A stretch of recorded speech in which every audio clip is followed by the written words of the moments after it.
Hi guys, মোৰ নতুন এটা ভিডিঅ'লৈ সকলোকে স্বাগতম জনাইছোঁ। মই গৈছিলোঁ চিনেমা হললৈ, যিহেতু ৰুদ্ৰ চলি আছে। ৰুদ্ৰখন নোচোৱাকৈনো কেনেকৈ থাকোঁ, সেয়েহে গ'লোঁ এই চিনেমা হলৰ পৰিৱেশটো দেখাইছোঁ। তাৰপাছত ৰুদ্ৰৰ অলপ চিন দেখাইছোঁ। চাওকচোন কিমান ধুনীয়া নহয় বাৰু। আপোনালোকে কোনে কোনে চালে বাৰু কমেণ্টত জনাবচোন। তাৰপাছত এয়া পপকৰ্ণ খাই খাই মই চিনেমাৰ মজা ল'লোঁ। তাৰে ৰুদ্ৰখনৰ ভিতৰত অলপ কমেডি চিন আছিলে, সেই কমেডি চিনটো দেখাইছোঁ। চাওকচোন বাৰু, সঁচাকৈ মোৰ যে চাই একেবাৰে হাঁহি উঠি গৈছে। ৰুদ্ৰখন চাই সঁচাকৈ বহুত ধুনীয়া। যোনে যোনে চোৱা নাই এতিয়াও চাব পাৰে। আকাশখন যে ওখ, পৰ্বতখন যে থিয়, ইমান যদি ভাবি আছে, পলুৱাইনো নিনিলা কিয়?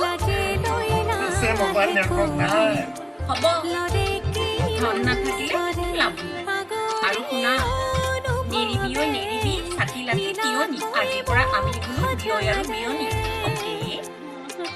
চিনেমা চাই শেষ হোৱাৰ পিছত ঘৰলৈ গুচি আহিলোঁ। আজিলৈ ইমানেই, বাই।